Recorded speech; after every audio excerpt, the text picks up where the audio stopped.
दोस्तों हमारी application Vishnu economics school में इकोनॉमिक्स के 250 से अधिक कोर्स उपलब्ध हैं। अब हम आपको पीजीडी इकोनॉमिक्स के हार्ड कॉपी नोट्स आपके घर के एड्रेस पर प्रोवाइड करा रहे हैं, जिसमें आपको हार्ड कॉपी के साथ वीडियो कोर्स भी मिलेगा, जो कि मात्र 999 रुपए में उपलब्ध है। अधिक जानकारी के लिए हमारे दिए हुए नंबर से आप हमसे संपर्क कर सकते हैं। तो इस वीडियो में हम आपसे डिस्कस करने वाले हैं कि आखिरकार पॉजिटिव इकोनॉमिक्स और नॉर्मेटिव इकोनॉमिक्स में क्या अंतर है। बच्चों बहुत ही बेसिक टॉपिक है। अगर आप माइक्रो इकोनॉमिक्स में इवन 12th क्लास में भी पढ़ोगे, 11th क्लास में भी पढ़ोगे तो भी आपको ये टॉपिक मिलेगा, लेकिन मैं आपको एडवांस लेवल पे भी ये टॉपिक एडवांस इकोनॉमिक्स की बेस तैयार कराने के लिए ये टॉपिक मैं आपको करवा रहा हूँ। तो देखिए, जैसे हम बात करते हैं इकोनॉमिक्स में एक माइक्रो इकोनॉमिक्स होता है, एक मैक्रो इकोनॉमिक्स होता है, उसी तरीके से इकोनॉमिक्स के दो डिवीज़न किए जाते हैं, जिसमें से एक होता है पॉजिटिव इकोनॉमिक्स, दूसरा होता है नॉर्मेटिव इकोनॉमिक्स।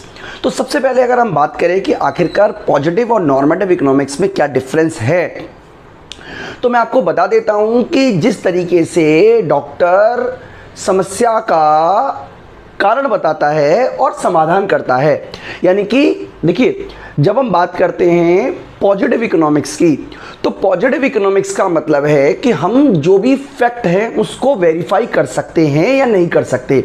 देखिए यहाँ पर बात सच और झूठ से नहीं है। पॉजिटिव इकोनॉमिक्स का केवल ये मतलब है कि हम किसी फैक्ट को वेरीफाई कर सकते हैं या नहीं वेरीफाई कर सकते। जैसे मान लीजिए मैं आपसे कहता हूं कि भारत की जनसंख्या 200 करोड़ है। अब आप इसको वेरीफाई कर सकते हो। मान लीजिए मैं कहता हूं कि मेरा वजन 40 किलोग्राम है, आप इसे वेरीफाई कर सकते हो। इसी तरीके से इकोनॉमिक्स के जितने भी फैक्ट्स हैं या फिगर्स हैं जिनको आप वेरीफाई कर सकते हो इकोनॉमिक्स स्टैटिकल टूल के माध्यम से, इकोनोमेट्रिक्स टूल के माध्यम से, वो सारे के सारे पॉजिटिव इकोनॉमिक्स का हिस्सा है। मैं आपको 5 एग्जाम्पल देके बता देता हूं। तो पहला एग्जाम्पल मान लीजिए हम कहते हैं कि मान लीजिए मेरी एज 30 वर्ष है, तो ये हम निकाल सकते हैं। मान लीजिए भारत जो है उसमें जनसंख्या 100 करोड़ है, ये भी हम फिगर को वेरीफाई कर सकते हैं। इसका सिंपल मतलब बच्चों ये हुआ कि जब हम किसी बात को, देखिए सही गलत से कोई मतलब नहीं है यहाँ पे, ये मैं आपको ये नहीं कहना चाह रहा हूँ कि यहाँ पे सही और गलत का मतलब है। मतलब ये है कि हम केवल फैक्ट को वेरीफाई कर सकते हैं कि नहीं वेरीफाई कर सकते, उसको बोलते हैं पॉजिटिव इकोनॉमिक्स। नॉर्मेटिव इकोनॉमिक्स क्या कहते हैं बच्चों, जिसको हम वेरीफाई नहीं कर सकते। जैसे मान लीजिए कि आपको सुबह उठ के पढ़ना चाहिए जिससे आपके अच्छे नंबर आए। अब अच्छे नंबर आने के लिए बहुत सारे फैक्टर इंपॉर्टेंट रोल प्ले करते हैं, तो सुबह उठने से अच्छे नंबर कितने आएंगे ये आप वेरीफाई कैसे करोगे? कोई स्टैटिकल टूल नहीं है आपके पास वेरीफाई करने का।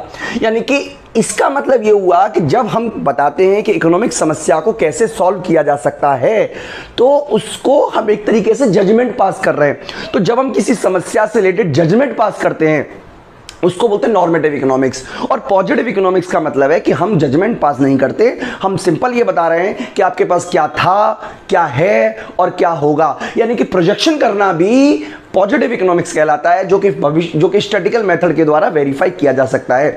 जैसे मान लीजिए मैं कहता हूं कि भारत की जनसंख्या 2060 में 150 करोड़ होगी।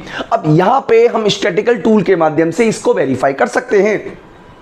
लेकिन अगर मैं कहता हूं कि भारत में अगर आपको जनसंख्या कम करनी है तो वन चाइल्ड पॉलिसी का प्रयोग करना चाहिए, तो ये एक तरीके का सजेशन हो गया। तो सिंपल शब्दों में कहें तो पॉजिटिव इकोनॉमिक्स बताता है कि इकोनॉमिक्स जो है वो क्या है, आप फैक्ट्स और फिगर को स्टैटिकल टूल्स के माध्यम से वेरीफाई कर सकते हो, और नॉर्मेटिव इकोनॉमिक्स आपको केवल सजेशन देता है, इसको आप वेरीफाई नहीं कर सकते हो। यानी कि नॉर्मेटिव इकोनॉमिक्स समस्या के समाधान को बताता है।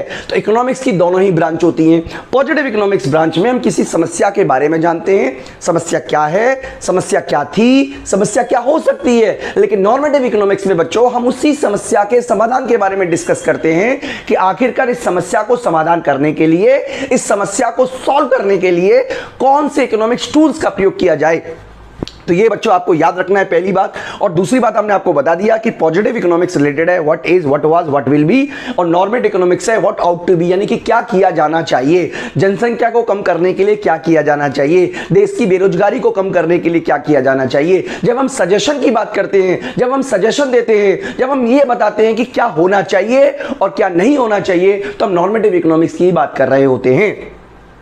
इसके अलावा बच्चों वैल्यू जजमेंट की बात करते हैं। मैं आपको बता देता हूं कि पॉजिटिव इकोनॉमिक्स में किसी भी तरीके का वैल्यू जजमेंट पास नहीं किया जाता, जबकि नॉर्मेटिव इकोनॉमिक्स में वैल्यू जजमेंट पास किया जाता है। इसका मतलब वैल्यू जजमेंट का मतलब है कि क्या होना चाहिए। देखिए सजेशन जो होता है वो वैल्यू जजमेंट होता है। जैसे देखिए आप मान लीजिए आप आ रहे हो, आप जो हो वही आप दिख रहे हो, ये एक तरीके का क्या है फैक्ट है। लेकिन वैल्यू जजमेंट का मतलब है कि बिना ये जाने मैं आपके बारे में सोचता हूं कि आप अच्छे लड़के हो, आप खराब लड़के हो, आप सुंदर हो, आप इंटेलिजेंट हो, यानी कि यहां पे अब मान लीजिए चलिए मैं आपसे 10 मिनट बात करता हूं और 10 मिनट बात करने के बाद मैं आपका फैसला लेता हूं कि आप इंटेलिजेंट हो, तो इसका मतलब ये वैल्यू जजमेंट हुआ, एक तरीके का मैंने अपने आप को बताया कि आप इंटेलिजेंट हो। इसका मतलब जो नॉर्मेटिव इकोनॉमिक्स होता है वो तो वैल्यू जजमेंट पास करता है, लेकिन जो पॉजिटिव इकोनॉमिक्स होता है वो केवल और केवल फैक्ट एंड फिगर के बेस पे चलता है, यहां पे किसी भी तरीके का वैल्यू जजमेंट पास नहीं होता। तो बच्चों बहुत सारे एग्जांपल हमने आपको दिए, तो यहां पे भी कुछ एग्जांपल है। जैसे 2011 में जो इंडिया की पॉपुलेशन है वो 121 करोड़ है। अब ये सही है गलत है ये तो वेरीफाई किया जा सकता है, कोई वैल्यू जजमेंट तो हमने पास किया नहीं, तो इसको बोलते हैं बच्चों पॉजिटिव इकोनॉमिक्स। लेकिन अगर अब ये कह रहे हैं कि पॉपुलेशन को कम करने के लिए फैमिली प्लानिंग जरूरी है, तो इसका मतलब ये हुआ कि हम एक तरीके से जजमेंट पास कर रहे हैं, और ये पार्ट हो जाता है नॉर्मेटिव इकोनॉमिक्स का। तो बच्चों जब हम इकोनॉमिक्स पढ़ते हैं तो इकोनॉमिक्स में हम क्या करते हैं, समस्या को भी समझते हैं और समस्या के समाधान को भी समझते हैं। इसीलिए इकोनॉमिक्स को साइंस भी कहा जाता है, सोशल साइंस कहा जाता है, यानी कि समाज से जुड़ी हुई समस्याओं का समाधान करने का काम भी इकोनॉमिक्स बच्चों करता है। तो मैं इस वीडियो में आपको इतना ही करा रहा हूं, और मैं उम्मीद करता हूं कि आपको पॉजिटिव और नॉर्मेटिव इकोनॉमिक्स के बारे में जितनी भी रिक्वायरमेंट होगी वो सब आपको मिल गई होगी। इस वीडियो में इतना ही, थैंक यू।